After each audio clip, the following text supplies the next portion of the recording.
amin'ny anaran'ny Ray sy ny Zanaka ary ny Fanahy Masina. Amen. Mampitandrina amin'ny didiny Andriamanitra. Zay momba ny didiny Andriamanitra zay no lohahevitra ifampizarantsika ka atsika ny fampianarana sy ny vatsim-panahy rehetra amin'izao volana Febroary izao.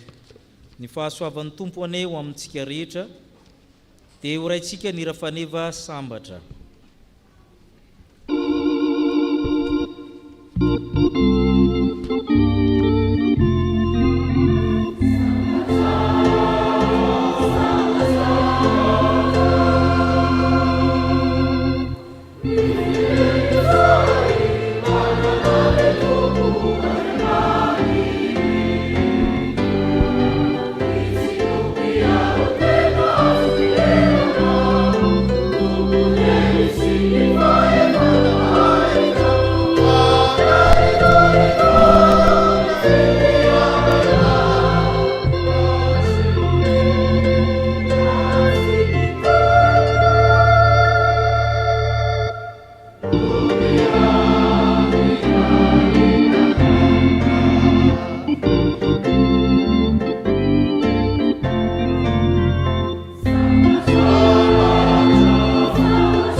Isika midera azy ny manam-pofinaina rehetra, midera azy ny miaramilany rehetra, midera azy ny zava-mananaina rehetra, ny zava-manirana an-tsaha, ny hazo, ny vorona, ny zava-mananaina sy ny dragona ho ny tenina. Dia raina sy ankalazaina no Andriamanitra ampahary anay. Dia raina sy ankalazaina no Jesosy Kristy mpamonjy anay. Dia raina sy ankalazaina no fanamasina anay. Panavao anay. Nahatratra zao andro voalohany amin'ny herinandro zao zay, tsy noho ny herinay na ny tanjakay fa noho ny fitantanana. Ny mahazanak'Andriamanitra reny amin'ny Kristy Jesosy, ka tonga eto zay iaino ny didinao, hianatra hitandrina ny didinao, ko mangataka zay ho amasinina na ny sakramenta ny liturjia manontolo izay rehetra ny fitaovana ampiasainay amasina. Misy zao fanaka masina zao zay nomeny mpanomponao, nomeny sampana mpandrosoana ny asanao amasina zany mba ho fampitana miteninao, ary ankehitriny kosa izay rehetra mba ho fampitana ny fitiavanao koa. Zany nangatany amin'ny anaran'i Kristy le nampianatra anay hivavaka manao hoe: ho amasina ny anaranao, tonga ny fanjakanao, ataony sitraponao ety an-tany takany any an-danitra. Meo anay an'io zay nasaza ao anay, ary mamelany gay takony milanay sy meloka taminay, ary aza mitondra anay amin'ny fakapanahy, manafanay amin'ny ratsy, anao ny fanjakana sy ny hery, ary ny voninahitra mandrakizay. Amen. Amen.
napetraka isika iaino ny sitrapon'Andriamanitra. Jaona voalohany toko faharoa andininy fahatelo hatramin'ny fahaenina. Jaona voalohany toko faharoa andininy fahatelo hatramin'ny fahaenina. Manana ny didiny tokony tandremantsika ny Tompo, manana fitsipika tokony arahantsika izy, ampahana amin'izany amin'ny Jaona voalohany toko faharoa andininy fahatelo hatramin'ny fahaenina. Hoe ny apôstôly masina, ary zao no afantarantsika fa mahalala azy isika dia ny fitandremana ny didiny, izay manao hoe fantatro izy nefa tsy mitandrina ny didiny dia mandainga ary ny marina tsy ao anatiny. Fa na iza mitandrina ny teniny dia tanteraka ao amin'ny marina ny fitiavan'Andriamanitra. Izany no afantarantsika fa ao aminy isika, izay milaza fa mitoetra ao aminy izy dia tsy maintsy mandeha toy izay nandehanany koa. Amen.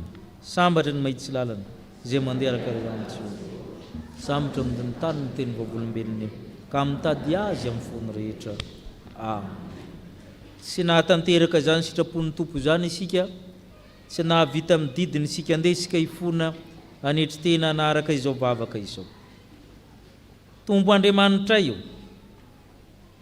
mandeha mpiangonana daholo ny olona, mivavaka daholo ny olona, tompona andraikitra na amin'ny fiangonana maro, mitazona asa tsy miankina na asa mpanjakana, mitantana orinasa, ray mpianakaviana, tompona andraikitra amin'ny filaminana sy ny fiarovana amin'ny firenena. Milaza mahalalan'Andriamanitra daholo ny ankamaroan'ny malagasy, ary halan'ny olona natao hoe tsy mivavaka, indrisy anefa Tompo tsy mitandrina ny didinao izy ireo ka lasa mpandainga amin'ny asany, mpandainga eo amin'ny ataony, mpandainga amin'ny fitondran-tenany, satria mariky ny tsy fahalalanao Andriamanitra izany. Tsy mahalalanao marina izy satria tsy hita amin'ny fiainana izany, tsy hita tamin'ny fiainana izany. Mamindra fo mamela amin'ny elokay. Ary zany tsy mampandroso ny firenena, mampahantra ny olona, satria ny mpiangona ihany, ny kristianina ihany no manao kolokolo mangalatra mampahantra ny firenena. Milaza tena fa tompona andraikitra ambony na amin'ny fiangonana na amin'ny firenena, nefa mpangalatra, mpanodikodina, mpamorona dossier maloto ho amin'ny hafa, manambaka sy manitsoka ny tsy manantsiny. Mamindrafo aminay tsy hita izany na amin'ny tokantranonay ara tokantranon ranomaso. Mba eno ny vavaka fifonana ataonay na ho anay na amin'ny tenanay, ho amin'ny firenenay, ho amin'ny toeram-piasanay.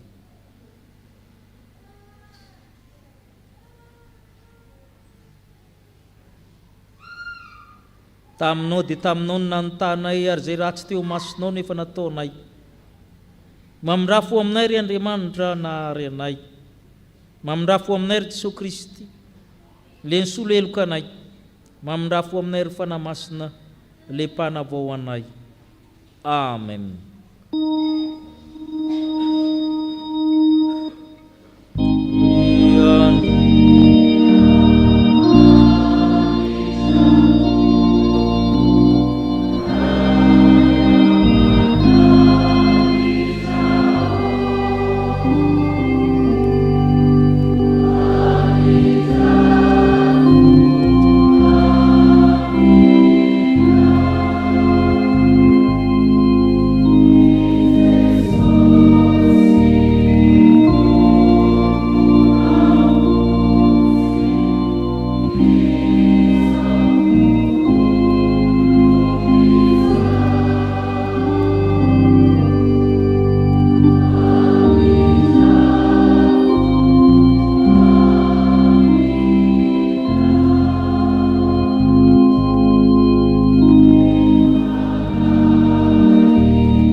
nanome anao ny fitiavana sy ny fahamarinana izy. Tsangana ndray ny teny soa mahafaly fa mafa mifahotantsika izy. Hoy ny Tompo aminao. Tsy noho ny aminareo nanaovako an'izany, fa noho ny anarako masina izay nilotonareko ao masiniko, izany anarako izany. Ko dia fafazako rano madinareo ka adio ho afaka amin'ny fahalotonareo sy ny sampinareo. Omeko fo vaovao ianareo, ary fanahy vaovao no ataoko anatinareo. Omeko anareo ny fanahiko, ahatonga anareo andeha sy anaraka ny didiko sy ny fitsipiko ka ho afaka ny elokareo. Noho izany ry havana, voavela sy voafavako ny fahotanareo, noho ny aminaran'i Kristy Tompo, samyamideran'ny Tompo ianareo.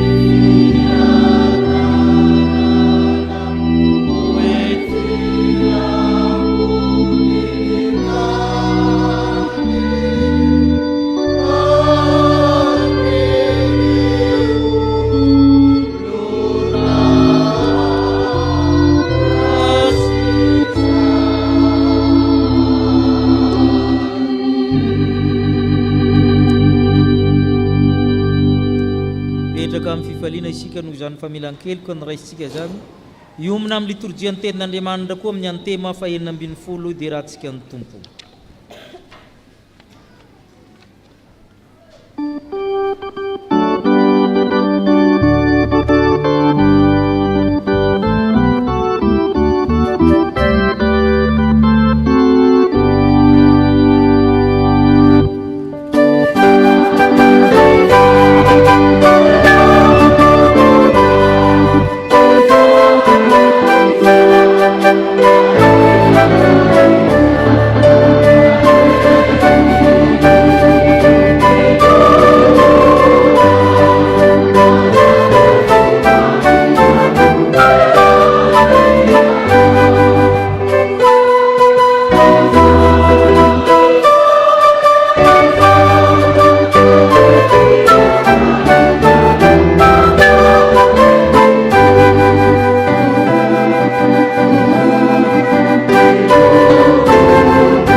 mamaky sy haino ny teny soratra masina sika ry havana. Eksodosy 20 andininy voalohany hatramin'ny 17. Eksodosy 20 ny andininy voalohany hatramin'ny 17. Amin'ny anaran'i Jesosy, izany dia milaza ny nanomezan'Andriamanitra ny didy folo. Dia nilaza izao teny rehetra izao Andriamanitra ka nanao hoe: izao no Jehova Andriamanitra ao, izay nitondra anao nivoaka avy tany amin'ny tany Egipta tamin'ny trano nandevozana. Aza manana andriamanikafa fa izao ihany. Aza manao sarin-javatra voasokitra ho anao, na ny mety ho endriky ny zavatra izay eny amin'ny lanitra ambony, na izay ety amin'ny tany ambany, na izay any amin'ny rano ambanin'ny tany. Aza miaingo koa ka eo anatrehany, ary aza manompo azy. Fa izao Jehova Andriamanitra ao, dia Andriamanitra saro-piaro, ka mamaly ny heloky ny ray amin'ny zanaka hatramin'ny zafiafy sy ny zafindoalika, dia amin'izay manka-ala ahy. Nefa kosa mamindra amin'ny olona arivo mandimby izay tia ahy ka mitandrina ny didika. Aza manonona foana ny anaran'i Jehova Andriamanitra ao, fa tsy ataon'i Jehova ho tsy manan-tsiny izay manonona foana ny anarany. Mahatsiarova ny andro sabata hanamasinana azy. Enemana no iasanao sy anaovanao ny raharahanao rehetra. Fa sabatan'i Jehova Andriamanitra ao ny andro 7, ko aza manao raharaha akory ianao amin'izany, na ny zanakao lahy, na ny zanakao vavy, na ny ankizilahinao, na ny ankizivavinao, na ny biby fiompinao, na ny vahininao izay tafiditra eo ambavadinao. Fa enemana no nanaovan'i Jehova ny lanitra sy ny tany sy ny ranomasina mba amin'izay rehetra ao aminy, dia nitsahatra izy tamin'ny andro 7. Izany no nitahian'i Jehova ny andro sabata sy nanamasinany azy. Manajà ny rainao sy ny reninao mba ho maro andro ianao amin'ny tany izay omeny Jehova Andriamanitra ho anao. Aza mamon'olona, aza mijangajanga, aza mangalatra, aza mety ho vavolombelona mandainga, anameloka ny namanao. Aza mitsiriritra ny tranony namanao, aza mitsiriritra ny vadiny namanao, na ny ankizilahy, na ny ankizivaviny, na ny ombiny, na ny borikiny, na izay mety ho an'ny namanao akory aza.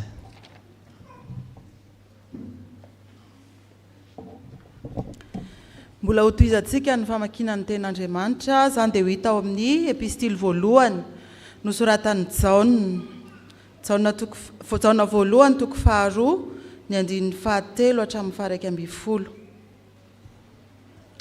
Jaona voalohany 2 andininy 7 hatramin'ny 11 minaran'ny Tompo. Ary izao no afantarantsika fa mahalala azy isika, dia ny fitandremana ny didiny, izay manao hoe: fantatro izy nefa tsy mitandrina ny didiny dia mpandainga, ary ny marina tsy ao anatiny. Fa na iza mitandrina ny teniny dia tanteraka ao amin'ny marina tokoa ny fitiavan'Andriamanitra. Izany no afantarantsika fa ao aminy isika. Izay milaza fa mitoetra ao aminy izy dia tsy maintsy mandeha toy izay nandehanany koa. Ry malala, tsy didy vaovao no soratako aminareo, fa didy ela, izay nananarana hatramin'ny voalohany. Dia didy ela dia ilay teny efa renareo. Ary koa didy vaovao no soratako aminareo dia zavatra marina eo aminy sy eo aminareo, satria miala ny maizina ary ny mazava marina no mahazava ankehitriny. Izay milaza fa ao amin'ny mazava izy, kanefa mankahala ny rahalahiny dia mbola ao amin'ny maizina ihany. Izay tiany rahalahiny no mitoetra ao amin'ny mazava, ka tsy misy fahatafitonana ao aminy. Fa izay mankahala ny rahalahiny dia ao amin'ny maizina ary mandeha ao amin'ny maizina, ka tsy mahalala izay alehany, satria ny maizina no efa nahajamba ny masony.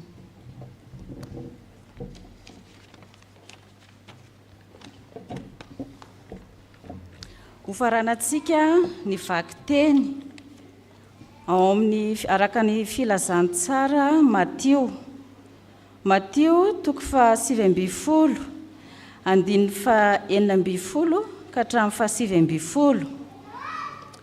Matio toko fa 7 andiny fa 4 ka hatramin'ny fa 7 dia hotsenaitsika eo am-pitsanganana izany vakiteny izany.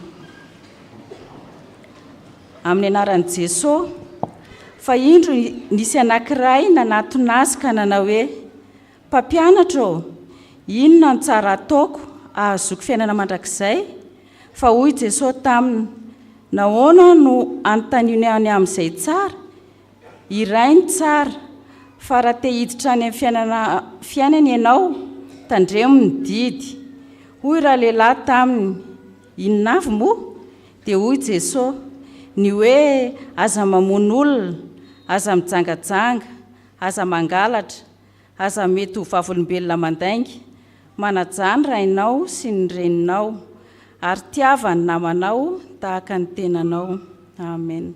Ray masino manamasinanay amin'ny fahamarinana, ny teninao fahamarinana. Amen.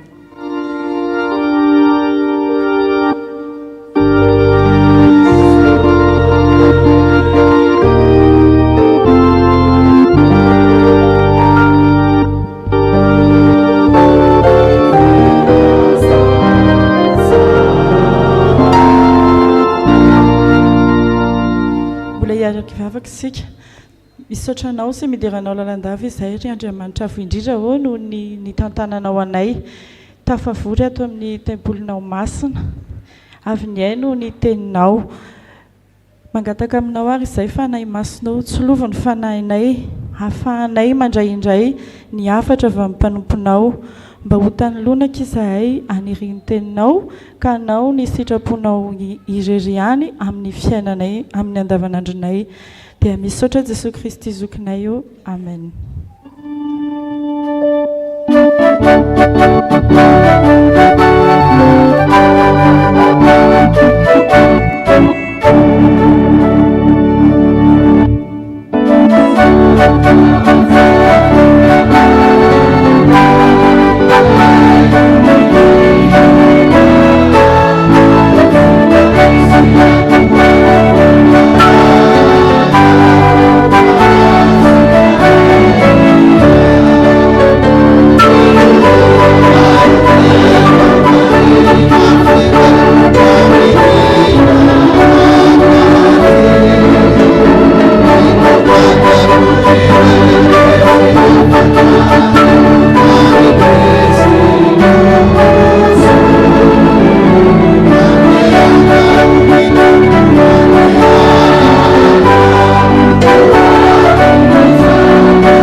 ho aminareo izay malalan'Andriamanitra sady voantso ny masina, ho aminareo ny fahasoavana mba ny fiadana amin'Andriamanitra antsika sy Jesosy Kristy tompontsika.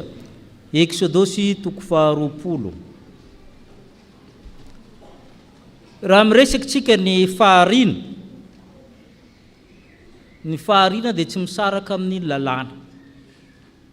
Lalàna zany anisan'ny zavatra trano indrindra nisy teto amin'izao tontolo izao.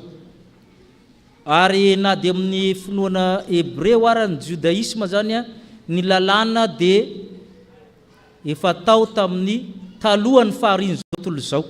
Ny didy 10 zareo a dia efa nisy tanan-danitra talohan'ny fahariana.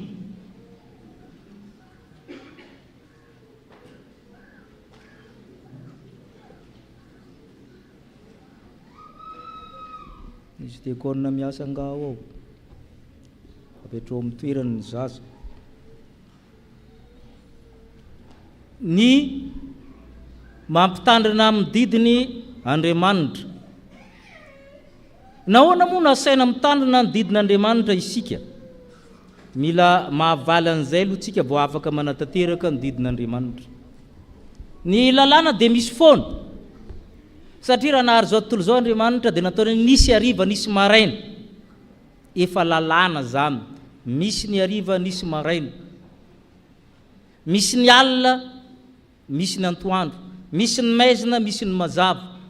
efa lalàna zany lalàna natiora zany ny lalàna zany dia miarateraka amin'ny fiarahamonina koa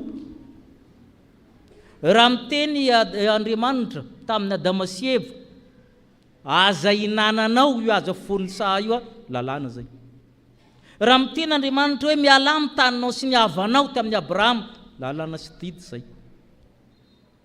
tamin'ny andron'ny Mosesy ny didy 10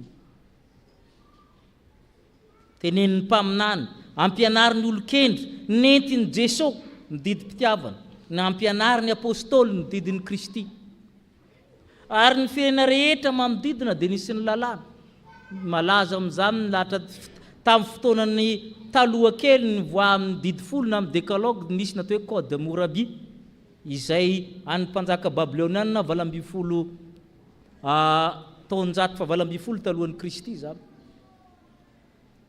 fa ny resantsika eto amin'ilay hoe didin'Andriamanitra dia hoe maninona moa Andriamanitra mampitandrina ny didiny antsika raha vao tsy azonao tsara ny antony tandremanao amin'io dia manao tao foana ianao ary zay no mahatonga amin'ny fiangonana miady zay mahatonga ny olona manjary lasa mavesitra ny lalàna mandreraka lasa corvée zany le izy satria tsy hain'ny olona ny antony amin'ny raha n'Andriamanitra amin'ny olona hitandrina ny didiny dia zay no valitsika amin'ny andro ankehitriny mety maro ny valin'izay fa ny anankiroa lehibe resantsika dia ny fitiavana sy ny fahamarinana zay zavatra anankiroa zay zany ny antona amin'ny didy rehetra ny didin'Andriamanitra dia maneho ny fitiavana araka n'Andriamanitra tsy le fitiavana ny eritreretiko na ny eritreretinao fa fitiavana araka n'Andriamanitra le resahana io faharoa ny didin'Andriamanitra dia maneho ny fahamarinana araka n'Andriamanitra fahamarinana araka n'Andriamanitra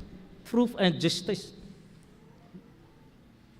ny fitiavana sy ny fahamarinana ho resantsika izy ireo ny didin'Andriamanitra dia maneho ny fitiavana araka n'Andriamanitra raha miteny hoe fitiavana araka n'Andriamanitra isika dia roa efa fantatsika loatra dia fitiavana n'Andriamanitra ny ray dia inona ny ray fitiavana ny namana zay zany le izy ka io didin'Andriamanitra io dia entina anehoana fitiavana eo amin'izay dia efa marobe ny diso satria entina nindrina ny hafa anenjehana ny namana ifanoritana tsy aroa fa ho izy hoe ny didin'Andriamanitra dia entina anehoana ny fitiavana araka n'Andriamanitra jereo ampiarantsika zany ny didy 10 ny vakina teo ny tapany voalohany amin'ny didy dia milaza ny fitiavana n'Andriamanitra aseho hoe aza manin'Andriamanikafa fa izaho ihany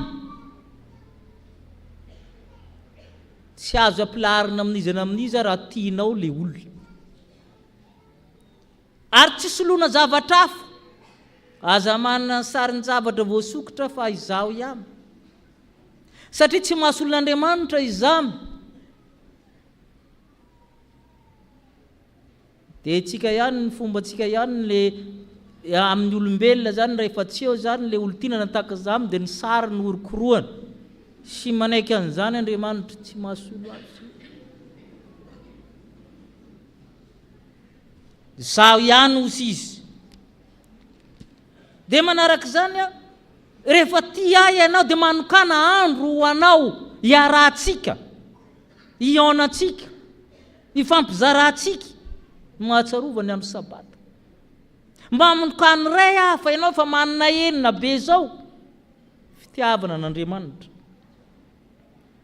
fa ny faharoa ateraka io dia fitiavana ny hafa manomboka amin'ny ray aman-dreninao akaikinao najainao ny fitiavana azy ireo dia aseho amin'ny fanajana azy fa tsy hoe inona indray rabofy ny aza mamono olona aza mijangajanga sy ny sisa zany anehoana ny fitiavanamana ny antony io aseho amin'ny fiarovana ny hafa sy ny fananana zay ny dikany aza mangalatra aza mamono olona ireo anankiroa ireo dia fitiavana anankiroa dia mifandroy amin'ny antony sy ny vokany relation cause effet izy io satria raha tsy manana fitiavana Andriamanitra ianao tsy afaka hitiny hafa mihitsy ary zay mahatonga anao tsy afaka hitiny hafa satria tsy ampy ny fitiavanao n'Andriamanitra ary ino ataonareo raisonnement déductif satria du général au particulier rehefa azonao ny an'Andriamanitra dia mandeha amin'ny tsirairay amin'izay ianao. Zay natao hoe déduction, fanotra amin'izany inductive. Ary izay ny tsy ahaizan'ny olona mitia ny hafa fa tsy manana fitiavan'Andriamanitra ianao. Ireo zany mifanotra. Jaona 2:4 andininy 7 ka hatramin'ny 7:40. Ary le déduction resahantsika andininy 7 Jaona 2:4 andininy 7 aloha dia efa milaza mazava an'io. Ahoana ho sisy? Ry malala aoka hifankatia isika. Zay le cause effet avy amin'ny Andriamanitra io. Izay no mahatonga antsika mifankatia. Fa tsy hoe avy amin'ny volanao kory na ny fanananao na ny bogostenao, fa avy amin'ny Andriamanitra io.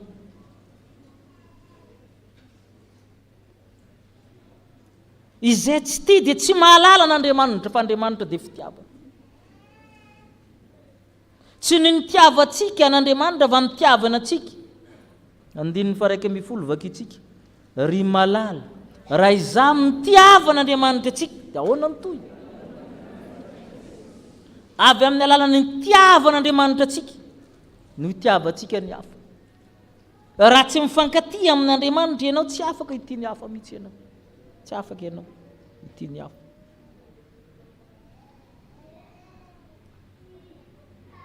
Timoty 1:2 andininy 5 tena efa fantatsika loatra. Timoty 1:2 andininy 5.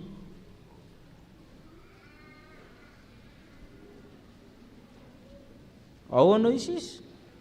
Fa ny antony didy dia fitiavana. Zay ny antony. Tsy fanenjena amin'ny hafa na ifandrina amin'ny hafa, fa ny antony didy dia fitiavana. Mazava be tsy azo avainy ny antony didy dia fitiavana. Matthieu 2:20. Matthieu 2:20.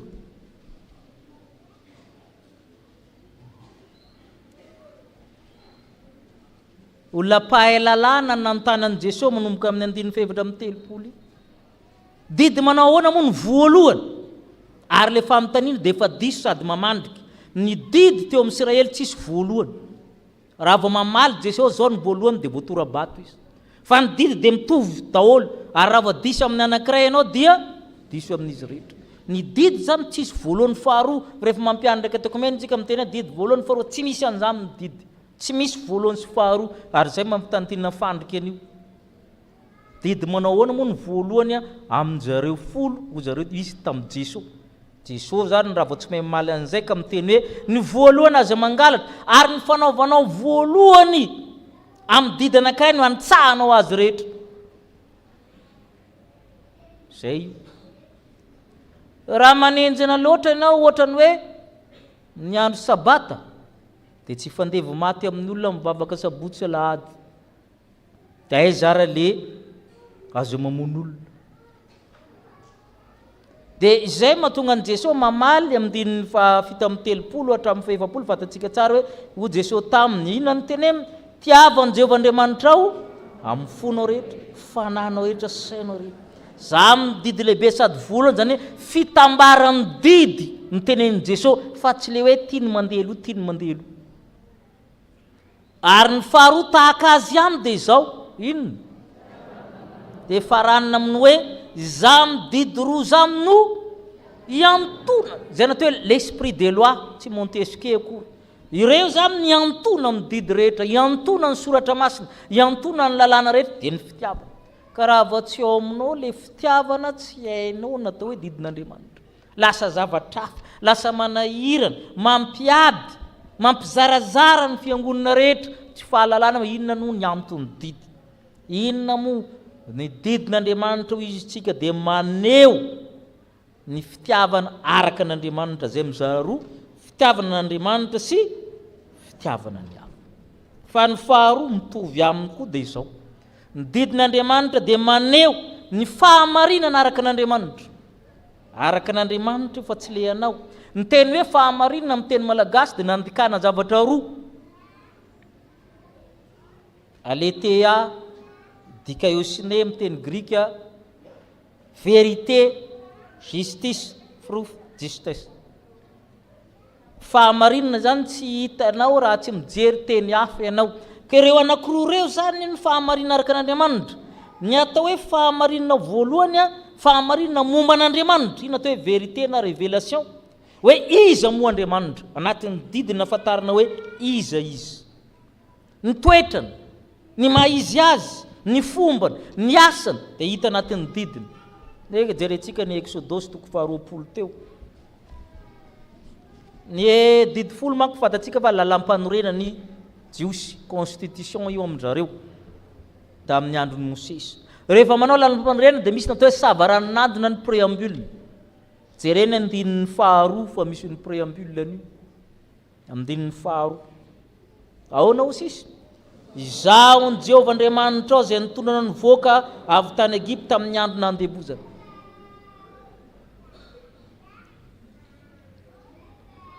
Hanoki Adonai Eloheka. Io zany le hoe je suis, c'est que je suis, c'est que je serai. Zay ny dikany hoe Jehovah na Yahvé na Yehoah na Adonai. Zay aloha izy ny tompony fisina, satria amin'ny matoan-tenin'ny fisina na ny verbe être na to be, dia io ny fototry ny anarana hoe Andriamanitra. Litera momba ny fisina ny literan'Andriamanitra, c'est lui l'existence. Izy ny fisina asehona amin'ny alalan'ny didiny zany. Izy le mpanafaka mitondrana nivoaka avy tany Egypta, zany nanavotra anao, nafaka aloha ianao vao nomeko ny lalàna, olona afaka nomena ny lalàna, tsy nomena ny lalàna mba ho vonjena, fa efa voavonjy vao omena ny lalàna. Tsy mitandrina lalàna mba ho vonjena, fa efa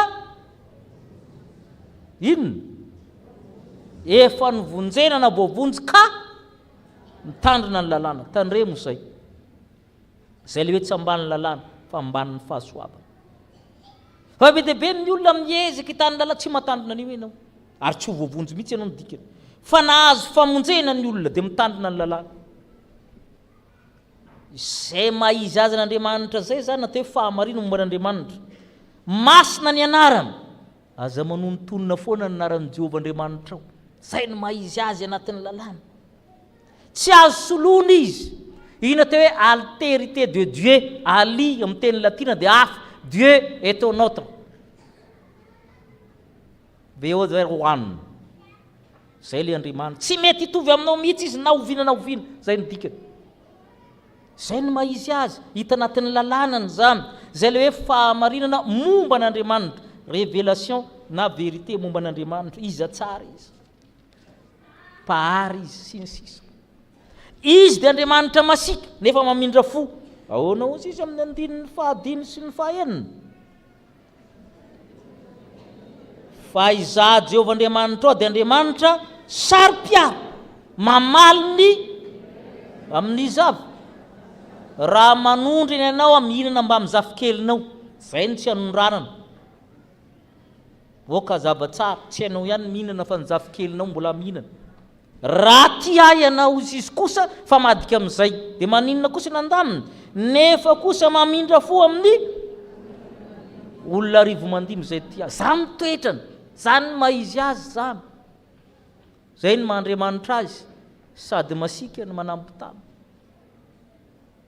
Sady mpamindra fo ny mpamaly faty, ay ny fahamaliana ho Jehovah. Jakoba tiako fa Esau alako.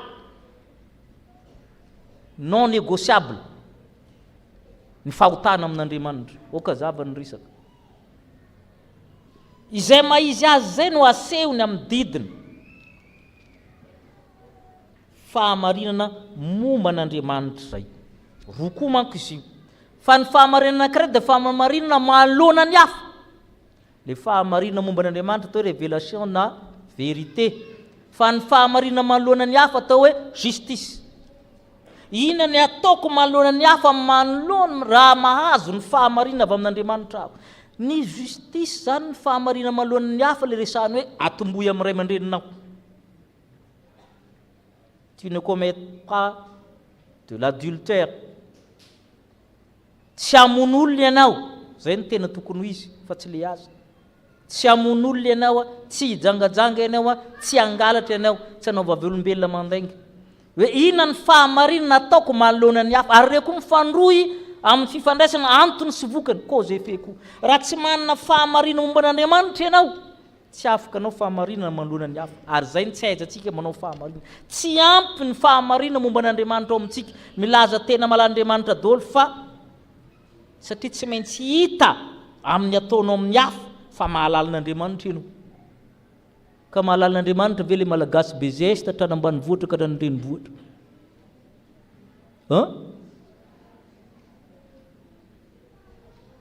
za tsy sahy miteny hoe malalan'Andriamanitra ny malagasy hatramin'ny nandiniko ny texte io manomboka makasisiny aho satria fahalalana tsy izy tokony hita tsy afaka misaraka zany ny vérité sy ny justice tsy afaka misaraka io fa inona ataontsika mianakavy ataon'ny olona n'aiza na amin'ny télé na amin'ny inona milaza tena mpivavaka daholo dia koa na tsy mpiandraikitra fiangonana ria sy ny oiaoia nefa manitsoka ny hafa natao raharaha mamoroporona mandainga mangalatra sy ny sisa mamorona dossier ho an'ny olona sy ny sisa manitsoka ny namana aiza ny fahamarinana momba n'Andriamanitra dia miteraka fahamarinana manoloana ny hafa ary zay ny tsy nahaizy an'ity olona ty amin'ny Matitoko 7:20 io a tenen'i Jesosy tsy takatry ny sainy inona ny tsara ataoko azahoako fiainana mandrakizay le bon fa maninona ho Jesosy na mitaninao amin'izay tsara iray amin'ny tsara dia Andriamanitra tsara sady rehefa azonao ny dikan'izany a tsy mila lalàna tsony ianao satria raha vao tsara Andriamanitra ianao ko tokony aninona ho tsara ianao tsy mila ampianarina akory anao inona no ataonao fa fantatrao ve ny fahatsaran'Andriamanitra ka nehoana fahatsarana manodidina anao fa maninona anao mizara faharatsiana manodidina anao aza mandainga fa tsy fantatrao ny fahatsaran'Andriamanitra tokony mivoaka aminao zany zay zany ny anapinao misy trondro any avaritra andrefana any karipapaka no anarany fa rehefa mihinana azy ianao a dia enonao tsara fa nihinana trondro ianao mivoaka amin'ny atsembohanao sy ny sisa izy ary zay mahatonga ny Kristy miteny tsy izay miditra amin'ny vava ny malotony olona fa izay navoaka anao iza tsara le Andriamanitra tomponao izay zany mahatonga dia niala tamin'ny alahelo lesakaiza satria tsy mbola mahalala n'Andriamanitra ianao amin'ny diny fanananao rehetra ozy izy hanana rakitra nan-danitra manaraha testeny Jesosy ahoana ny fiarahana amin'Andriamanitra afa-panadina sa tsy afaka zay le tsy novakiana teo niala tamin'ny alahelo izy fa nitsapain'i Jesosy atodi kely aloha ary zany mahatonga ny tokantranonao tokantranony ranomasy sy ny sisa satria tsy ampy ny fahamarinana momba n'Andriamanitra azonao raha ianao ray am-pianakaviana ka ny fifandraisana amin'Andriamanitra vitany hoe tavy mivavaka fa sakafo raka izy lavitra ezaka ianao ary be dia be ny ray am-pianakaviana aminao an'izany zay ihany ny fifandraisana amin'Andriamanitra tavy mivavaka fa atory izy tsy manao izy maniraka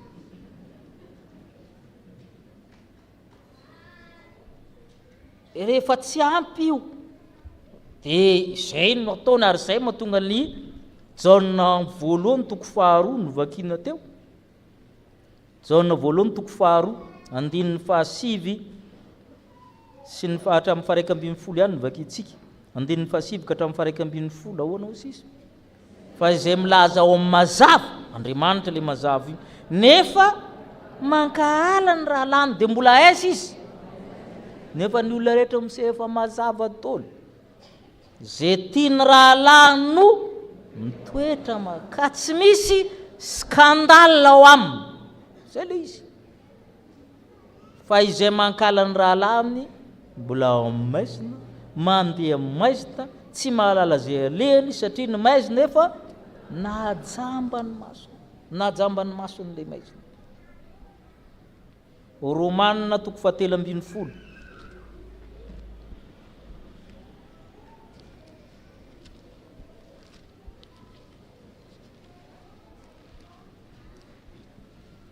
Romanina toko 7:20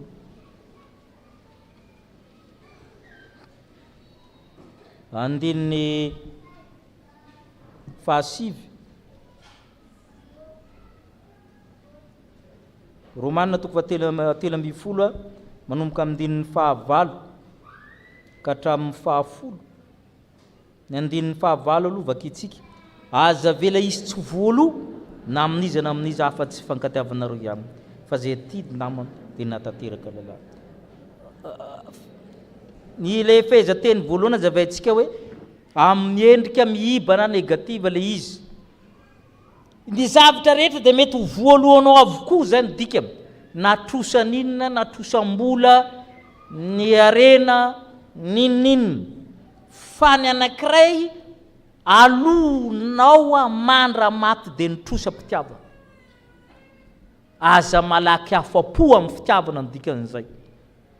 Za efa ny tianao vady ka nandeha mba amin'ny lohako, alefasiko ny tongotrao.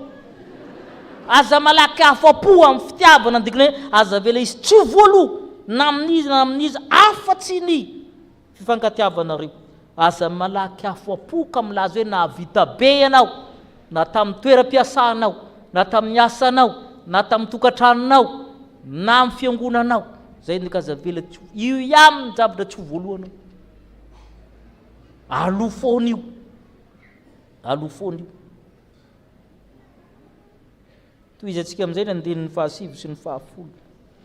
Fa ny atao hoe azo mijangajanga, azo mamono olona, azo mangalatra, azo mitsitra zavatolo mba mididy hafa rehetra dia efa samy anatin'izao teny zao hoe tiavana namana tahaka. Ny fitiavana tsy manisy ratsy namana, koa dia ny fitiavana fahatanterahany lalàna.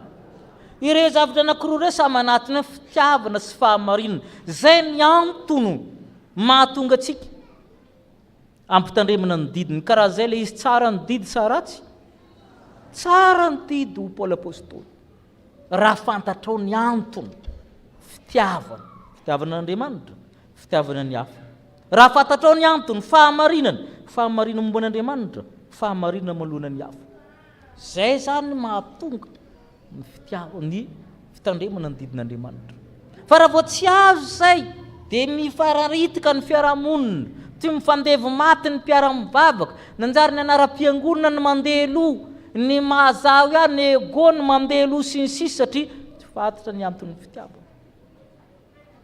Ary na ny fahamarinana ary excès de justice, excès d'injustice. Satria tsy miainga amin'ny fahamarinana araka n'Andriamanitra dia fahamarinana nataonao. Ka alao hoe rahavana ianao natao hoe zanak'Andriamanitra, ny antony didy anehoan'Andriamanitra ny fitiavana. Andriamanitra dia fitiavana.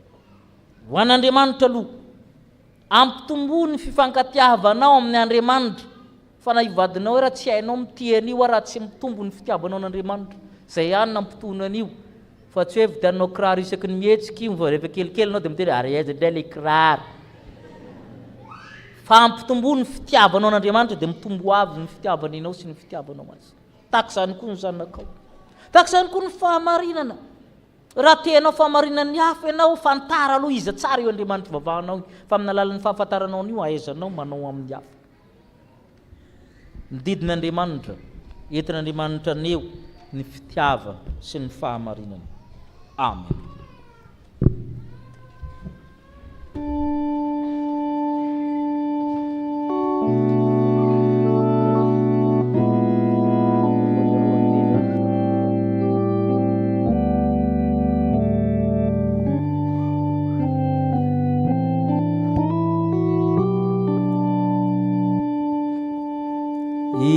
Vavaka orian'ny toroteny no atao zao dia aorian'izay dia setry ny toroteny ataon'ireo namana avy any amin'ny amin'ny zany na Anglikana Musique Institute satria vahiny izy ireo dia asaina hiakatra eto anao nira orian'ny setry ny toroteny fa mialohan'izany dia isy vavaka. Hivavaka isika. Ry Andriamanitra tianay io. Miondrika eto anatrehanao zahay, fa niseho sy ny teny taminay ianao, tamin'ny alalan'ny mpanomponao, izay manambara ny sitraponao Andriamanitra. fa ianao dia Andriamanitra mampitandrina amin'ny didinao ka mahatonga anay ahay anaraka izany, satria ny fitandremana izany didinao izany dia maneho ny fitiavana araka an'Andriamanitra. Ka tsy anan'Andriamanika hafa izahay, hotompona sy hajaina afa-tsy ianao Andriamanitra nahary ny zavatra rehetra. Nefa tsy izany ihany, fa ahity ny olona rehetra ihany koa. Ary izany fitandremana ny didinao izany dia maneho ihany koa ny fahamarinana araka anao Andriamanitra. Fa ianao dia Andriamanitra tsy miova, Andriamanitra pahary ny zavatra rehetra, Andriamanitra masina ka makahala fahotana, ary Andriamanitra masika nefa be famindrampo.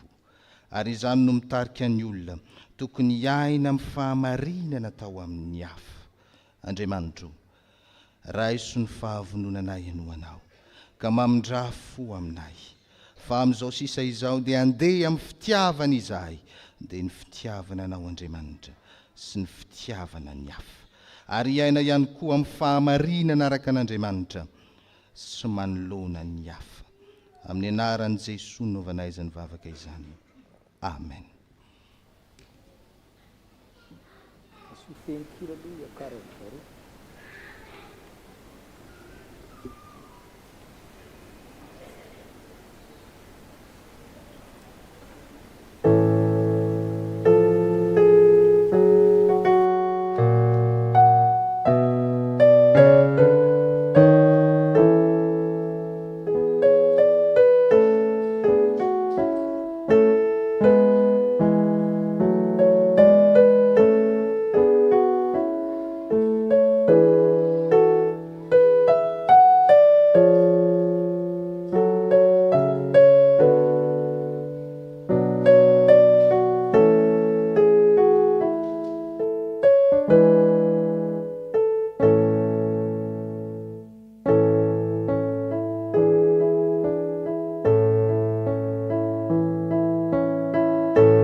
ary avana malala rehetra eo amin'ny tompo andeha hanambarany filoantsika eo anatrehan'Andriamanitra isika amin'ny alalany fanekim-pinoana laharana fahatelo andeha hitsangana isika hanambara izany finoantsika izany.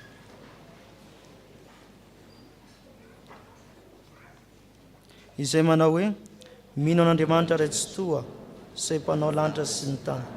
Andriamanitra dia fanahy, Andriamanitra dia fitiavana, Andriamanitra dia manjaka hatramin'ny taloha indrindra ka ho mandrakizay. Andriamanitra dia mampiseho ny fitiavantsika fa fony mbola mpanota isika dia maty amin'ny antsika Kristy. Mino an' Jesosy Kristy sanalahy tokony tonga izy tady sy hamonjy ny very, izy ny lalina sy fahamarinany fiaina, izy dia tsy miova ho masy sy any ho ary mandrakizay. Mino ny fanahy masina, izy no manambara ny fanahintsika fa zanak'Andriamanitra isika, fanahy iray ihany no navavatisantsika rehetra. Ny fandresena izay mandresy ao tontolo izao dia ny finoantsika. Tompo ampitomboan'ny finoanay. Amen. Andeha ataontsika ny hira fa 970 sy 704.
Tonga eo amin'ny fotoanany rojombavaka isika iarahaba koa reo izay tonga tsingerin-taona volana febroary zao.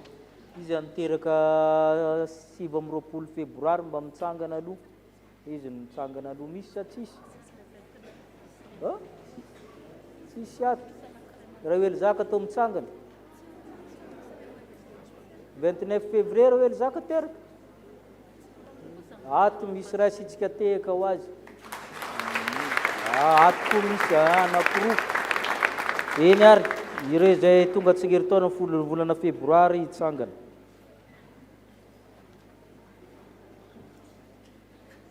Ire zay natsiaro fahasoavana manokana dia ran'Andriamanitra hitsangana. Ire izay marary sy manana ny marary hitsangana. Ire izay manana olana manokana fampitoro manambavaka hitsangana. Ire izay namony havany ho ampaherezana hitsangana. Hivavaka isika. Misaranao zay tompo raha mbola afaka manao zorojom-bavaka izao. Ianao Andriamanitra no ampitosinay, ary mihaino anay hatrany ianao ary zany nasahinay mitsangana manoloana anao. Namony havana rito avanay. Eny, mandalo tokoa izay ety an-tany. Namovady zanaka ray aman-dreny avantiana. Banga ny toerana, pololotra ny fahatsiarovana, ary misy koa ny fahabanganana amin'ny fiariana azy. Andriamanitra kiadiny kambody sy mitondra teny ianao. Anjehova ny tany sy rehetra ao anatiny. Koa mangataka aminao izay. Fanany fampiononana irahanao, ampionona azy ireo. Jesosy Kristy efa tia azy ireo. Ety amin'izao tontolo izao nahitanareo fahoriana fa matoky fa izaho. Efa naharesy izao tontolo izao. Ataovy maharesy izao fahoriana sy alahelo izao izy ireo. Tantananao amin'ny tany ankavananao ka tsy ahihany amin'ny ho avy. Ary ny fahatsiarovana rehetra darintsika sy fa tsy hankarary nampamohy fo. Apetraka manoloananao ny kambody sy mitondra tena, rehetra tsy manan-kia. Apetraka aminao reny laozan'ny olo-tiana, ka anao Andriamanitra meno ny banga amin'izany. Misy ny marary, ny anampandrinana ny tokantranana amin'ny hopitaly amin'ny fiara fitaterana, ao ny tsy maintsy miasa nefa marary. ao ny tsabony any velany sarona izy ireny. No Andriamanitra iteny amin'ny hoe sitrana aminaretinao ianao, da nomery ny fanafody ampiasaina ho an'izay mampiasa izany ampitombony finoana, indrindra fa ho an'izay tsy mampiasa fanafody. Ianao Andriamanitra ampitsambikina azy tahaka amin'ny diera, anasitrina ny retiny rehetra hiaro ny ainy tsy hidina nandavaka. Mino zany zay Tompo. Misy ny manana olana dirany trosa, ny olana teo aloha tsy afaka nisosoka olana vaovao ndray na sasany, ohatrany tsy afaka olana zany zahay, menatr'olona indraindray mamindrafo aminay. Andriamanitra mpanao ny tsara tokoa ianao ary mahay manao moatra zay angatahnay. Raha miasa ianao tsy misy maharomboka eo ampelantananao, atsoro ny tananao hitantana azy ireo, hiteny aminy ianao hoe aza matahotra fa izaho mitantanao amin'ny tanana ankavanako, zanako ianao, asan'ny tanako ianao, tsy anontaniany aminy tokony ataoko aminao. Eny, ianao Andriamanitra hijery olona hifanampy amin'izy ireo. Eny Tompo, ny fahasoavanao koa sarony reto avanay ka mideranao izy mankalaza anao. Misy ny nangatahana, misy ny takinao erin-tsaina, erim-panahy, erim-batana vao azo, misy kosa nomenao na dia matory fotsiny azy izy. Eny, ianao Andriamanitra tokoa manome araka izay sitraky ny fonao, tsy mba manome vato ianao solony mofo na mena rano solony hazan-drano, ko mifaly anatrehanao izy ireo tahaka ny fifaliany omby-lahy kely, tahaka ny fifaliany olom-boafitra, tafita ny ranomasina mena izy ireo. Misaotra anao izay. Tratry ny tsingerin-taona reto avanay ka nianatra nanisany andro na aizany amandray fo hendry. Eny tokoa moatra no nitsitsina maro izy ireo, ka na ny volondohany dia ny sainao ka fotsy volo ny sasany. Mbola vao maniry volo ny ankizy kely, zaza kely, nefa ireo rehetrarehetra eo ampelantananao, ny minitra iainany, ny santimetatra ampitombonao ny halavany. No Andriamanitra mandray fitombony taolana tsy mba hainay izany, koa dia amin'ny anaranao ny arabana azy ireo ho lavandro iainany tratry ny Febroary mitsingeringerinay indray. Tsaronay Tompo ireo namanay na mipetraka na ny mitsangana na ny anan-tokantrano manaraka amin'ny tambajotran serasera ankehitriny hatrany Mampitandrina. Jereo izy ireo, ao ny miatrika ady sarotra, ao ny misy manenjika, ao ny olana, ao ny fifaliana, ao ny alavirana. Ianao Andriamanitra amin'ny teninao ampitombony fitiavanao azy, hitiavana ianao mba hitiavany ny hafa, ampitombony fahalalany fahamarinana araka anao Andriamanitra, fahalalanao Andriamanitra marina Jesosy Kristy izay nirahanao koa, mba azoany manao fahamarinana amin'ny hafa amin'ny ray aman-dreny. Ta io manokana ny ray aman-dreny izay misento amin'ny ditran'ny zanany, ianao nijery azy ireo. Ta io koa ny ankizy ampijaliany ray aman-dreniny amin'ny endriny maro samihafa, ao ireo kamboty, ao ireo tezainy olo-kafa hafahafa ihany, mitombo dia mitombo ny zava-misy amin'ny firenena, ny fanolanana ny zavatra maro samihafa, ny olo-pavy dia efa tsy hisy tsony. Jereny firenenay, mahatsiarovy ireo mpitondra anay, ireo mpanao lalàna mba hanao lalàna araka ny tokony ho izy.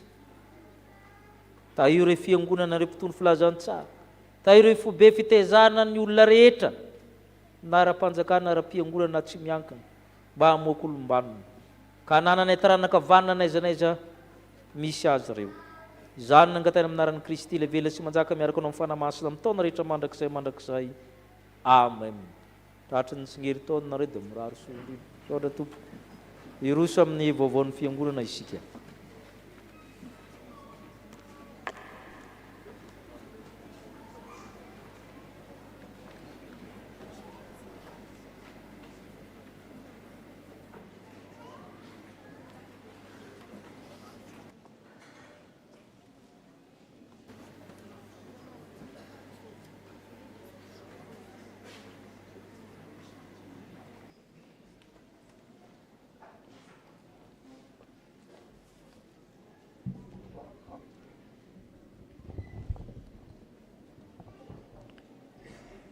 Amin'ny anaran'i Jesosy Kristy lohan'ny fiangonana no hiara-banantsika rehetra natratra izao andro anio izao ary dia manona ny fahasoavany sy ny fiadanany ho amintsika tsirairay avy sy ny ankonantsika. Dia omeko fo iray izy ary asiako fanahy vaovao anatinareo ary esoriko amin'ny nofony ny fo vato ka omeko fo nofo izy mba andehanany araka ny didiko sy hitandremany fitsipiko ka hanarahany izany. Fa ny amin'izay manana fo manana ny zava-dratsiny sy ny fahavetavetany dia atsingeriko eo andohany ihany ny nataony hoy Jehovah Tompo. Ezekela 1:20 andininy 7:20 ka hatramin'ny 1:20. Toy izao indray vaovao ray tamin'izao maraina izao. Vaovao avy any ivelany. Ny ivon-toeram-pampianarana ambony momba ny ecumenisme IPAE FFKM. Ny taom-pianarana 420 ho an'ny ivon-toeram-pampianarana ambony momba ny ecumenisme na ny IPAE sekoly ambony eo anivon'ny fiombonan'ny fiangonana kristiana eto Madagasikara dia anomboka ny 7 volana Febroary ho avy izao. Misokatra ho an'ny olona rehetra izany na clergé na kristiana laïque ao amin'ny fiangonana efatra ao anatin'ny FFKM, anglikana, katolika romana, luterana ary ny protestanta. Lehilahy na vehivavy manana mari-pahaizana baccalauréat na mihoatra. Ny IPAE dia manomana diplôma licence en études écuméniques ara-dalàna eo anatin'ny fanjakana. Tsy an-dakilasy isan'andro tsy akory ny fianarana fa fikarohana sy famakiam-boky any an-trano no andro tokony. Misy fiaonana herinandro aty Antananarivo isaky ny 2 volana kosa nefa dia tsy maintsy atrehan'ny mpianatra. Misy saram-pianarana aloha amin'izany. Manomboka ny 12 volana Janoary ny fisoratana anarana eny amin'ny Grand Séminaire Falerivo Ambanidia lalana Ambohipoa isa maraina manomboka amin'ny 9 ora ka hatramin'ny 12 ora. Ny tale ny professeur Razafy Arvony Michel. Ny alahady 1 volana Febroary dia alahady ny Baiboly. Koa misy ny valopy izay ho zaraina amintsika averina amin'io alahady io. Raha misy tsy nahazo dia azo atao amin'ny valopy tsotra fa asiana anarana, adresy ary ny maribola. Ampatsiahivana ihany koa isika fa ny taom-baovaon'ny amoneria dia ho tanterahana ny alarobia 17 volana Febroary ao amin'ny chapelle HJRA.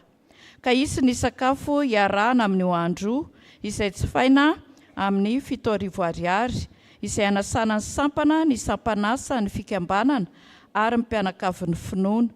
Isy ihany koa ny fifanakalozana fanomezana amin'ny sarany 5 ariary.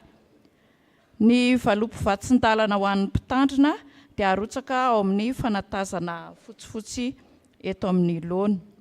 Misy ihany koa ny almanaka na ny calendrier synodam-paritany izay tsy faina amin'ny vidiny 3 ariary mandalo amin'ny sekretariat izay andray anjara amin'izany. Anatanteraka famangina fiangonana rehefa vita izao fanimpom-pivavahana izao. Vaovao avy amin'ny sampana. Sampana VFL manasa antsika sampana sy ny fikambanana ary ny sampanasa sy ny mpianakavin'ny finoana anatrika ny fampianarana izay ataon'ny mpitandrina eto an-toerana mikasika ny lohahevitra hoe ny fitiavan'olon-droa araka ny sitrapon'Andriamanitra izay manomboka amin'ny 2 ora sasany. Komitin'ny liturjia. Ampatsiahivana isika komitin'ny liturjia anio aorian'ny fanimpom-pivavahana ny fivoriana ka antsoina ireto ivory. Voamerara-panahy sampana sekoly lahady, sampana mpanazava stily, sampana tanora kristianina, sampana VFL, sampana dorkasy, sampana fifoazana, sampanasa fitoriana filazantsara.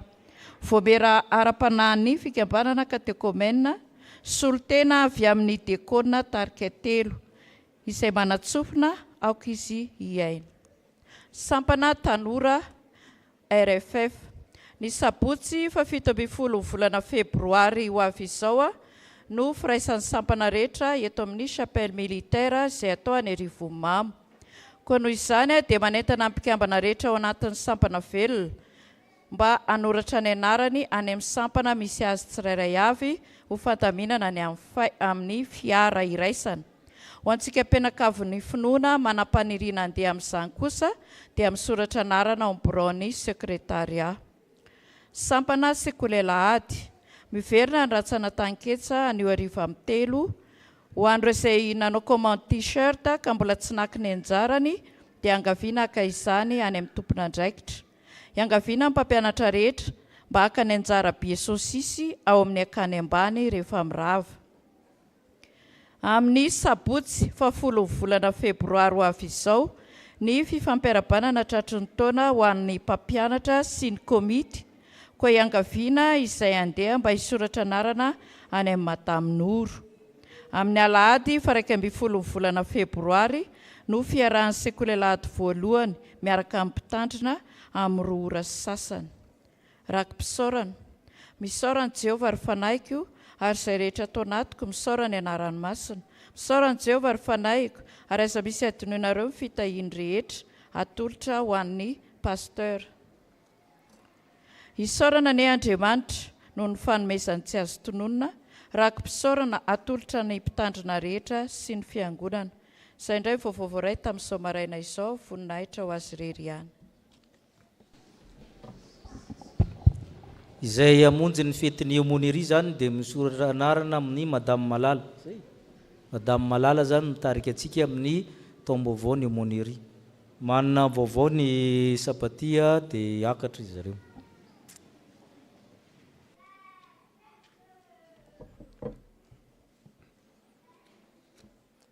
Dia mbola mitombona amintsika mandrakariva ry havana ny fahasoavana sy ny fiadanana avy amin'ilay Andriamanitra ray sy Jesosy Kristy tompontsika. Amen. Mbola amin'ny fifaliana mandrakariva no andraisanay avy amin'ny sampaty fitenenana eto ary miaraba antsika fiangonana manontolo izay miara-miombavaka eto natratra izao Alahady maraina izao. Ny antony joroany eto moa zany tsy inona fa mikasika ny fiofanana izay narahan'ireo mpiandraikitra mandritra ity taom-panabeazana 13-24 4-20 ity. Ny mpanazava stily eto Madagasikara dia manomana fiofanana mandrakariva ho an'ireo mpiandraikitra, fiofanana izay mitohy mba ahafahan'izy ireo manana traikefa sy fomba fanabeazana ireo madiniky ny tompo, ireo beazana izany. Dia tamin'ity taom-panabeazana ity zany dia nisy fiofanana izay niraisin'ireo mpiandraikitra ireo tamin'ny alalan'ny faritany Analamanga Fovoany. Arakaraka ny dingana misy ireo mpiandraikitra ireo tsirairay avy. Tanteraka izany nanomboka tamin'ny 24 volana Desambra nandritry ny 5 andro. Dia isaorana ny tompo satria afaka nandray anjara tamin'izany ireo mpiandraikitra teto amintsika.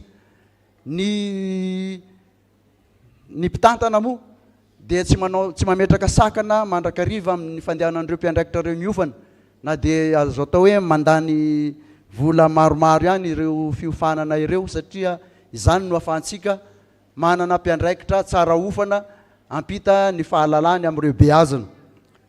Dia tonga eto ampelantananay zany ny vokatra izany fiofanana izany. Dia isaoran'Andriamanitra satria azo lazaina hoe fahombiazana satria azo ambara fa isan-jato ny vokatra azo tamin'izany.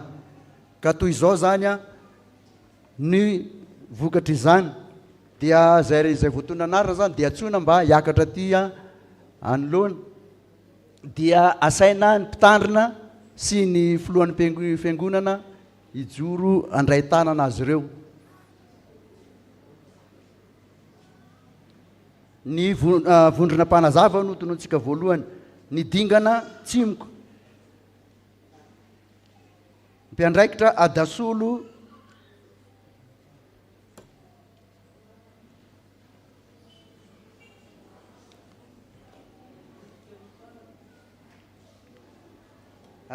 Dera Flavia, Teava Maeva Nortina, Rasolo Nirina, René Tafita. Dingana Mamontsina, Sampanamavo, Razafy Velo Miora Nirina, Rabenandrasana Miora Nirina Hasina, asina vala nomena sarobidy alvina Ramaherito mialy Ramarson nandrianina ompendraikitra sapana maitso Rakotomandimby Eva Sahobiniaina dingana mamono voalohany sampana mavo Razafindratsima Nitahirosoa Melanie Rakotoniaina Nicole Diamondra Andria Nalzona Vatosoa Feizoro sampana maitso Rabelay 𝗔𝗟𝗜𝗔𝗛𝗛 Sylvia sampana mena Rakotozafy Ravonoeltina Fanirina tsy eto antera rangamby izy am'izao ireto kosa ny ao vondrona tily dingana fanomanana sampana mavo nomenjanary ny aina Ahitantsoa Rary Malala Nantenaina Rafanoarana Narindra sampana maitso Rakotonirina Tsiresy Dilan Naso Ranjamiahy Rabaroelina Andriany aina Stefano na Pinjy Mifaly sampana mena Randriany laina Say Finoana mena fify Rajaovola Ignace Erika Rakotson Erniaina Sedra fanaterana sampana mavo Andriany manana ny aina Finaritra Rasamy Arvonjy Lahatry ny avo Tina sampana mena Andria Mamontsoa Ndranto na Onka Mandramby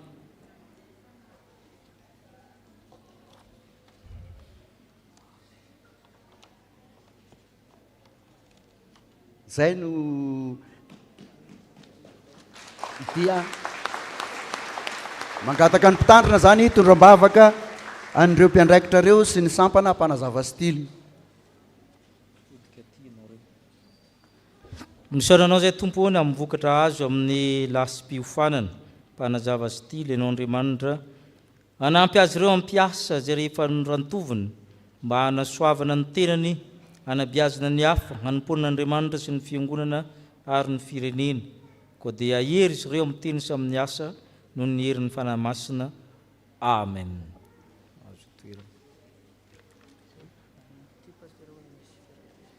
dia mankasitraka feno antsika ray aman-dreny rehetra ny fiangonana manontolo zay nanome fitokisana an'ireo mpiandraikitra ireo ary nanoana azy nafahan'izy ireo nanatanteraka ny fiofanana zay natanterahany dia eo an'Andriamanitra irery ny voninahitra ny fiara 7609 zany TBK mba akizaka mba misy poritra zany ao iroso amin'ny rakitra isika eo ny antokopira tanteraka izany ny vahiny ny anomboka azy raha tsy diso dia hoarahan'ireo koral io tatoerana ay mamarana iny ary raha misy farany moa ka rehefa tapitra ny rakitra hoe tsisy mira tsony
Ipitya panadya malita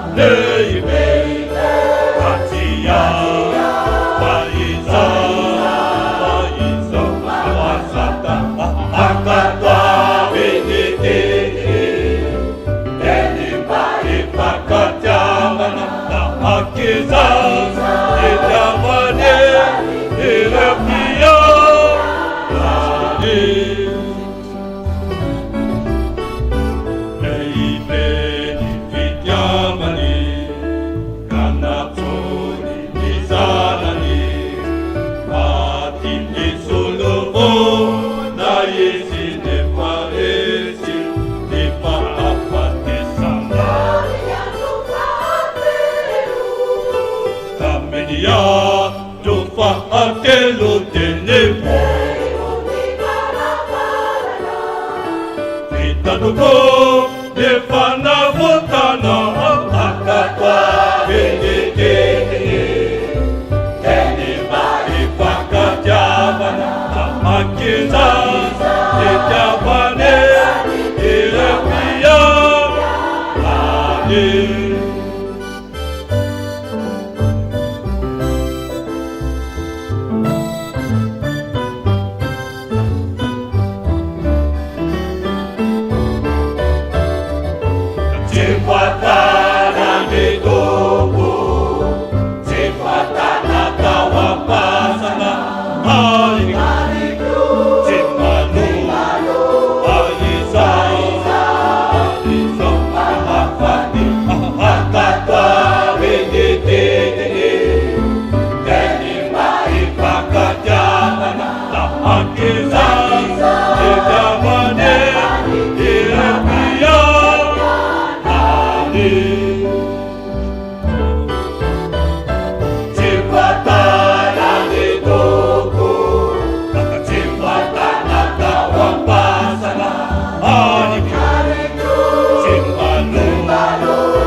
Thank you.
Ary kikinambobao zany misy an'le sekoly ambony momban'ny mozika zany a, dia any zany tsika isoratra anarina raha anao zany.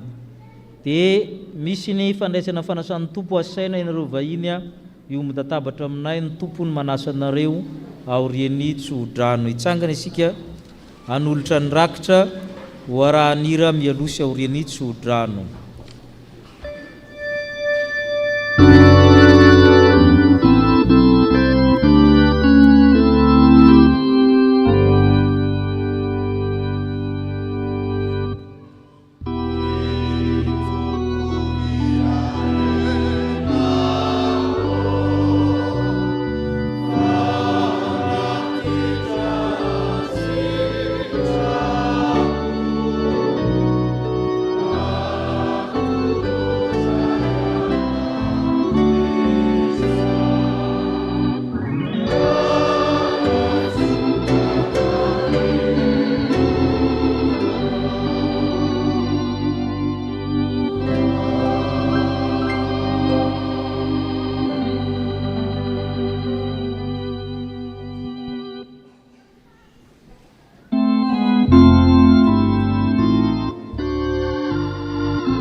Andriamanitra aminao zao tsodrano zao.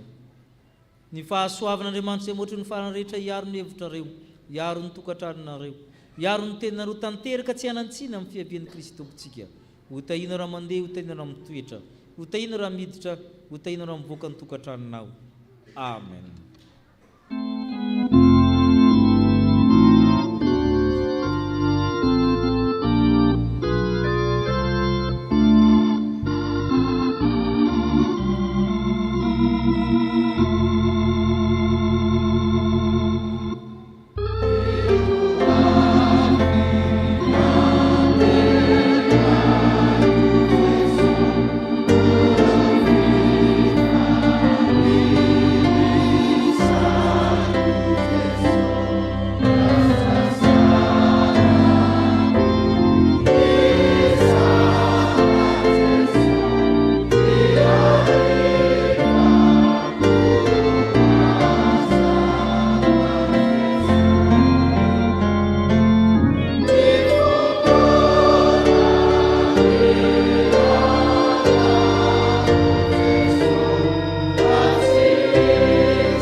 ho an'ny mpanjaka tsy manan-taloha tsy mety maty tsy hita dia ho an'Andriamanitra tokony ihany anie ny laza sy ny voninahitra mandrakizay ho an'Andriamanitra ireny ny voninahitra amin'ny anarany indray sy ny Zanaka ary ny Fanahy.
ary izy naneo ainy ny ranonaina manganoany tahaka ny vato kristaly izay nivoaka avy teo amin'ny seza fiandrianany zanak'ondry sy Andriamanitra teo fovoan'ny lalambeny ary tandaniny rodiny hazonaina mamovo 12 samy hafa karazana ary ny raviny azy fahasitranana amin'ny firenena maro tsy hisy ozona intsony satria ny seza fiandrianan'Andriamanitra sy ny zanak'ondry eo aminy ahitany tavany ireo ary ny anarany eo amin'ny andriny tsy misy alina intsony eo ary tsy mamila fahazavany jiro na fahazavany masoandro izy fa ny Tompo Andriamanitra nanazava azy ary anjaka mandrakizay izy izany fiadan'Andriamanitra zay miandry atsika izaminy dia sataritsika amin'ny alalan'ny fanasana masina izay manambarany famonjena ko asandrato amin'ny tompony fonareo.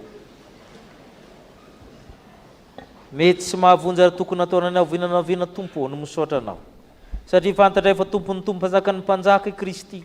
Andriamanitra avy amin'Andriamanitra nateraka fa tsy natao miray amin'ny zavatra rehetra. Feno fidirana azy ny kerobima sy ny serafim mirakotry ny elany, miarika ny anjely tsy omby alina ny mpaminany ny apôstôly ny martiora. Misy koa ireo mbo avitra razana efa sambatra any aminao. Ko mianty izay tompo mba hisantatra ny fanjakana sy ny fiobiana masina manao hoe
fanorenana azy ao sakramenta masina izao.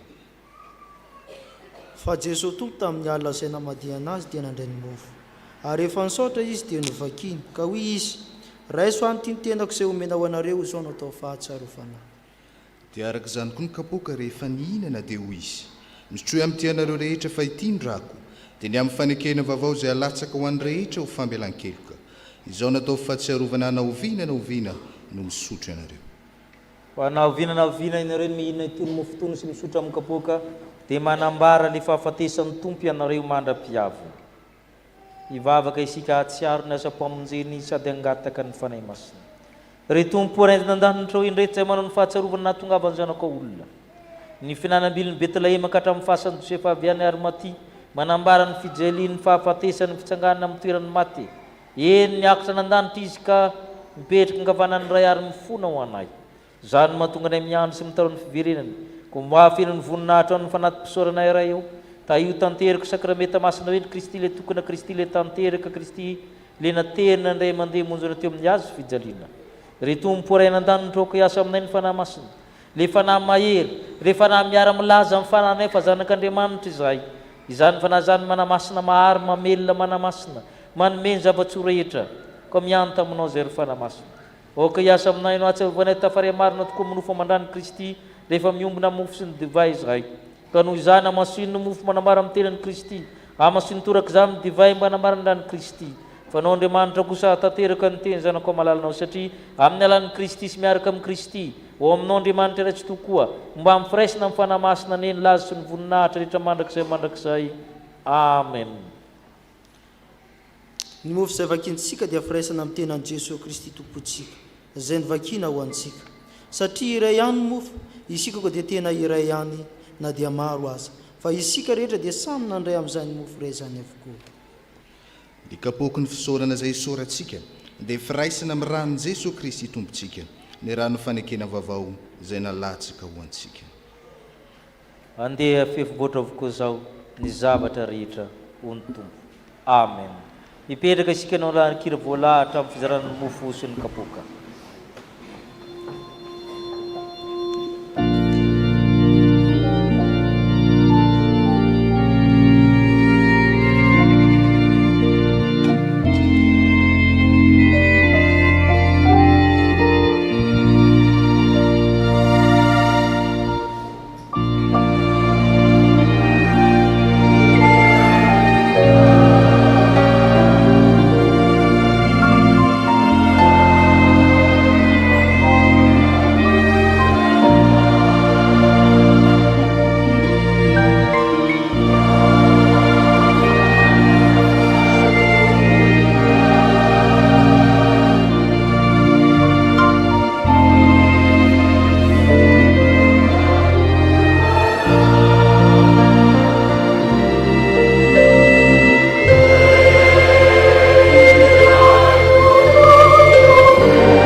kazaro amy ry zanak'Andriamanitra, alalany ny didin'Andriamanitra amin'ny fitiavan'Andriamanitra sy ny fahamarinana. Amen. Amen.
Sangana isika ny tena oka isika mopo amin'ny vavy faneretena manao hoe tompo tsy mendrika ny tavezanaka tombo tsy mendrika ny tena mamatavitra tombo tsy mendrika ny isika ny zotso latsaka mamatavitra ka nefa tsy mahalafo mihitsy eto no anoloranao anay mofonaina rano velona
Jesu Kristy ilay maneho fitiavany amintsika hoe raiso antiany tenako zao natao fahatsarovanahy na ovinana no mihinana ianareo.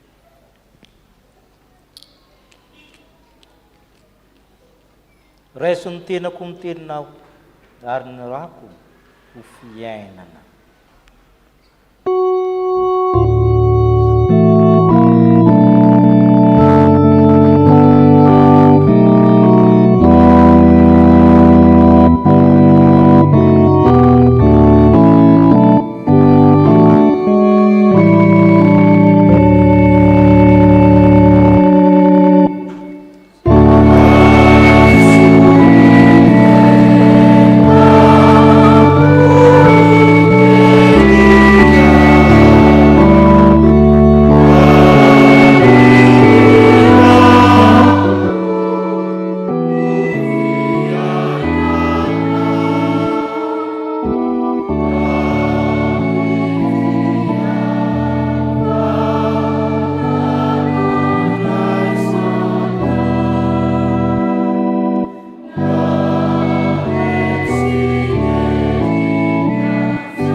Mitaona antsika mba hiaina amin'ny fahamarinana hoe sonareo rehetra ity fahitiny rako dia ny amin'ny fanekena avao izay alatsaka ho an'ny maro famelan-keloka izao natao fahatsiarovana na oviana no misotro ianareo.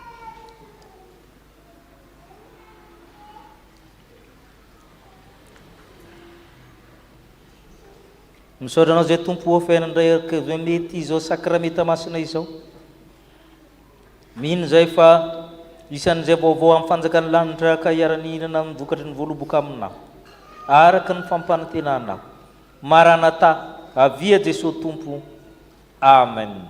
Hoy ny apôstôly masina fa nivokatry ny fanahy dia fitiava, fifaliana, fiadanana, faharipo, famoram-panahy, fanaovan-tsoa, fahamarinana, fahalemem-panahy, fanonan-tsoa. Tsy misy lalàna manohitra izany. Amen. Hipetraka amin'ny fifaliana isika ianao ny rako mpisaorana amin'ny hira voalahatra. Amen.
kaiaro anareo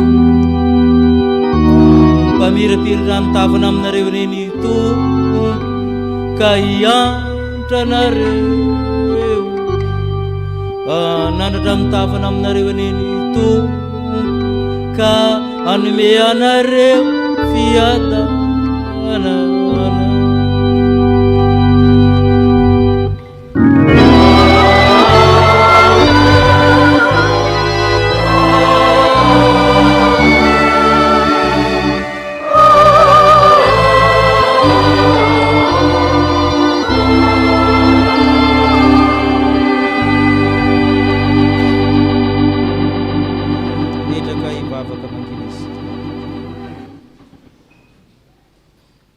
Andriamanitra irery neny voninahitra amin'ny anarana ray sy ny zanaka ary ny fanamasina.